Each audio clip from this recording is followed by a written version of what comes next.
The Real and the Apparent Man, Part 7. Two questions now arise. The first is it possible to realize this? So far, it is doctrine, philosophy, but is it possible to realize it? It is.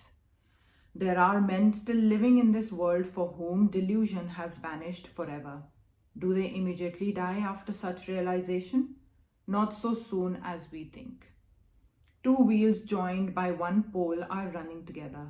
If I get hold of one of the wheels and with an axe cut the pole asunder, the wheel which I have got hold of stops. But upon the other wheel is its past momentum, so it runs on a little and then falls down. This pure and perfect being, the soul, is one wheel, and this external hallucination of body and mind is the other wheel, joined together by the pole of work of karma. Knowledge is the axe which will sever the bond between the two, and the wheel of the soul will stop. Stop thinking that it is coming and going, living and dying. Stop thinking that it is nature and has wants and desires, and will find that it is perfect, desireless. But upon the other wheel, that of the body and mind, will be the momentum of past acts. So it will live for some time until that momentum of past work is exhausted, until that momentum is worked away, and then the body and mind fall and the soul becomes free. No more is there any going to heaven and coming back, not even any going to the Brahmalok or to any of the highest of the spheres, for where is he to come from or to go to? The man who has in his life attained to this state, for whom, for a minute at least, the ordinary vision of the world has changed and the reality has been apparent, he is called the living free. This is the goal of the Vedantin, to attain freedom while living. Once in the Western India, I was traveling in a desert country on the coast of the Indian Ocean. For days and days, I used to travel on foot through the desert, but it was to my surprise that I saw every day beautiful lakes with trees all around them, and the shadows of the trees upside down and vibrating there. How wonderful it looks, and they call this a desert country, I said to myself. Nearly a month I traveled, seeing these wonderful lakes and trees and plants. One day I was very thirsty and wanted to have a drink of water.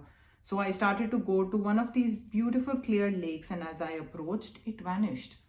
And with a flash it came to my brain. This is a mirage about which I have read all my life.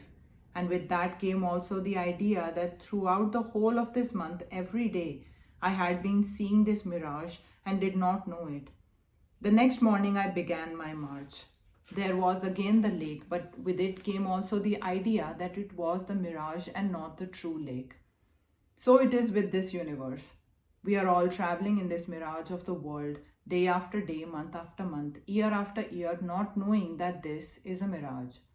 One day it will break up, but it will come back again. The body has to remain under the power of past karma, and so the mirage will not come back. This world will come back upon us so long as we are bound by karma. Men, women, animals, plants, our attachments and duties, all will come back to us, but not with the same power. Under the influence of the new knowledge, the strength of karma will be broken. Its poison will be lost. It becomes transformed, for along with it there comes the idea that we know it now, that the sharp distinction between the reality and the mirage has been known. This world will not then be the same world as before.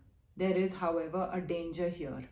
We see in every country people taking up this philosophy and saying, I am beyond all virtue and vice, so I am not bound by any moral laws.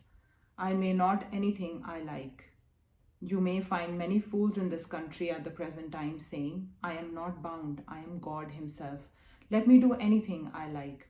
This is not right, although it is true that the soul is beyond all laws, physical, mental, or moral. Within law is bondage, within law is freedom. It is also true that freedom is of the nature of the soul, it is its birthright. That real freedom of the soul shines through veils of matter in the form of the apparent freedom of man. Every moment of your life you feel that you are free. We cannot live, talk, or breathe for a moment without feeling that we are free. But at the same time, a little thought shows us that we are like machines and not free. What is true then? Is this idea of freedom a delusion?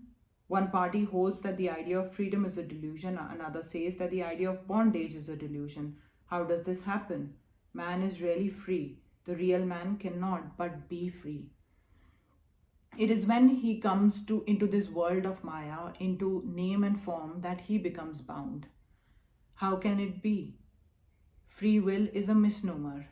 Will can never be free. It is only when a real man has become bound that his will becomes into existence and not before. The will of man is bound, but that which is the foundation of that will is eternally free.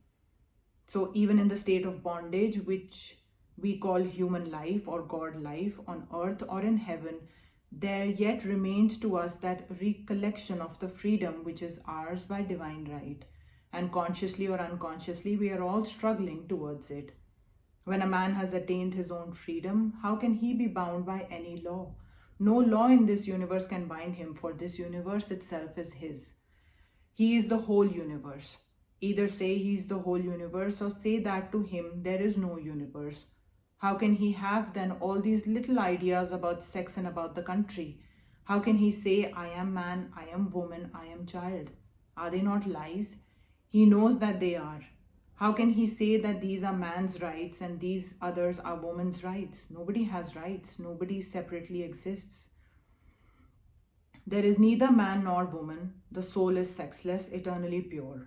It is a lie to say that I am man or a woman, or to say that I belong to this country or that.